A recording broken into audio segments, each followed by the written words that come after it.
जय हिंद दोस्तों, स्वागत है आपका अपने यूट्यूब चैनल जगत एकेडमी पे। मैं आज आपको सामाजिक विषय का मॉक टेस्ट लेके आया हूं और ये आपका 5वां पेपर है, सामाजिक अध्ययन। मैं इसका मॉक लेके आया हूं, मॉडल पेपर टाइप है, जैसा पेपर आता है वैसा ही प्रैक्टिस कराने की कोशिश करूंगा मैं। पहला है, वह सुल्तान जिसने कारखानों को इक्ता नाम दिया, फिरोज तुगलक था, इल्तुतमिश था, बलबन था या मोहम्मद तुगलक था। तो ये आपका ऑप्शन बता रहा है बी, ये थे इल्तुतमिश। क्वेश्चन नंबर दूसरा है, अढ़ाई दीन का झोपड़ा स्थित है दिल्ली में, लाहौर में, अजमेर में या काबुल में। तो ये आपका अढ़ाई दीन का झोपड़ा जो है वो आपका अजमेर में है। अच्छा, अजमेर में और एक चीज़ है, मुझे कमेंट करके बताएंगे आप लोग कि अजमेर में और क्या है। ठीक है।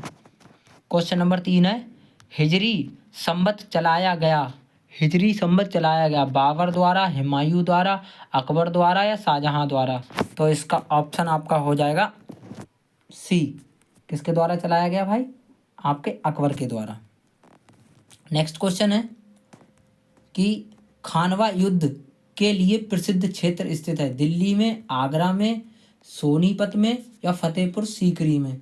तो आपका जो खानवा का युद्ध हुआ था, एक सेकंड रुक जाइए, आपका जो खानवा का युद्ध हुआ था उसके लिए जो प्रसिद्ध क्षेत्र है वो प्रसिद्ध क्षेत्र है D, Fatehpur Sikri. Next question है, मराठों की स्वतंत्रता के युद्ध का नेतृत्व किया था दुर्गादास ने, अहिल्याबाई ने, ताराबाई ने या जीजाबाई ने। तो ये इसका ऑप्शन हो जाएगा आपका सी, ताराबाई ने। नेक्स्ट क्वेश्चन है, लोकसभा में राष्ट्रपति द्वारा एंग्लो इंडियन सदस्यों को मनोनीत करने की संख्या है 2, 4, 5 या 12 है। तो इसमें आपको 2 सदस्य मनोनीत कर सकते हैं। 7वां है, सर्वोच्च न्यायालय को अपने फैसले को ए बदलने का अधिकार है, ये बी बदलने का अधिकार नहीं है, ये मिसप्रिंट हो गया है, बी बदलने का अधिकार नहीं है, सी बदलने का अधिकार केवल मुख्य न्यायाधीश को है या डी बदलने का अधिकार केवल न्याय मंत्रालय को है। तो इसका ऑप्शन पहला ही सही हो जाएगा कि भाई बदलने का अधिकार है। क्वेश्चन नंबर है 8, कौन सा मौलिक अधिकार सर्वाधिक विवाद विषय रहा? एकता का अधिकार और स्वतंत्रता का अधिकार, संपत्ति का अधिकार या धार्मिक अधिकार। तो ये पहला होगा आपका, इसका ऑप्शन हो जाएगा सी, सी ऑप्शन हो जाएगा, संपत्ति का अधिकार था वो विवादित रहा था। क्वेश्चन नंबर अगला है, क्वेश्चन नंबर 9 है, गुलाम वंश का अंतिम शासक था फिरोज शाह, गयासुद्दीन, कुबैकुब, कैकुबाद और इनमें से कोई नहीं। तो इसका ऑप्शन हो जाएगा सी, गुलाम वंश का अंतिम शासक था कैकुबाद। क्वेश्चन नंबर अगला है, गुलरुखी उपनाम से कविताएं कौन शासक लिखा करता था? फिरोज शाह, खिज्र खान, कैकुबाद या इनमें से कोई नहीं। तो इसमें जो आपका जो कविताएं लिखता था वो था डी। एक सेकंड रुक जाइए, मैं उसका ऑप्शन देख लूँ। इसका डी, इसमें ऑप्शन गलत है, इसमें डी ये ऑप्शन आप यहाँ कर लीजिए, माफ़ी चाहूँगा, ये ऑप्शन हो जाएगा सिकंदर लोधी। कौन था? सिकंदर लोधी। ये आएगा कि गुलरुखी उपनाम से कविताएं कौन लिखता था? तो ये आपका फिरोज शाह या खिज्र खान या कैकुबाद या सिकंदर लोधी। तो आप इसे ऑप्शन में लगा दोगे, सिकंदर लोधी आपका सही हो जाएगा, ये लिखा नहीं गया है। क्वेश्चन नंबर आपका 11 है कि ईश्वर की भक्ति उपासना में व्यक्तिगत प्रेम भावना पर अधिक बल देने वाले मुसलमान संत कहलाते थे? पीर, जर्राह, सूफी या हकीम। तो इसका आपका ऑप्शन हो जाएगा सी, आप ये कहलाते थे सूफी संत, ईश्वर भक्ति की उपासना में प्रेम भावना पे अधिक बल देने वाले मुसलमान संत। क्वेश्चन नंबर आपका हो जाएगा 12वां, विजयनगर की स्थापना में हरिहर और बुक्का नामक 2 भाइयों ने किस संस्कृत के विद्वान की सहायता ली थी? बाणभट्ट, मयूर, माधव विगारण या धन्वंतरी। तो इसका ऑप्शन हो जाएगा, इसकी आपकी ऑप्शन हो जाएगा सी, इसमें हो जाएगा सी हो जाएगा, सी ऑप्शन हो जाएगा आपका माधव। ये गलत इसमें मिसप्रिंट हो गया, ये बा यहीं पर है इसलिए थोड़ी दिक्कत हुई, माधव विगारण, ये सा हो जाएगा, तीसरा ऑप्शन हो जाएगा। क्वेश्चन नंबर 13 है कि चंद्रमा का परिक्रमण पथ है? वृत्ताकार, दीर्घाकार या फिर सरल रेखीय, परवलयाकार? बताइए दोस्तों। तो इसका आपका हो जाएगा, ये आपका पथ है, वो पथ है आपका बी, इसका ऑप्शन बी, दीर्घ वृत्ताकार। कैसा है भैया? दीर्घ वृत्ताकार। क्वेश्चन नंबर अगला है, पृथ्वी के धरातल पर कितने भाग पर जलमंडल का विस्तार है? 1/4, 1/3, 1/3, वो 4/3, 1/3 या 2/3? तो इसका ऑप्शन आपका हो जाएगा, ये सभी को पता होना चाहिए मेरे हिसाब से, कि पृथ्वी पर जलमंडल का विस्तार 2/3 है।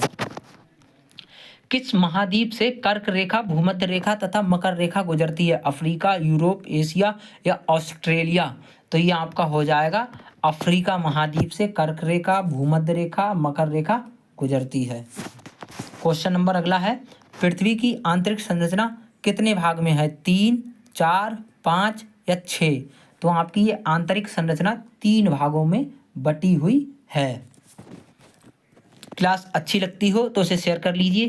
ये यहाँ से आपके अति लघु उत्तरीय प्रश्न शुरू हो जाएंगे, क्योंकि मॉडल पेपर है तो 15 आपके आते हैं बहुविकल्पीय, 15 अति लघु और आपके 10 आते हैं लॉन्ग क्वेश्चन।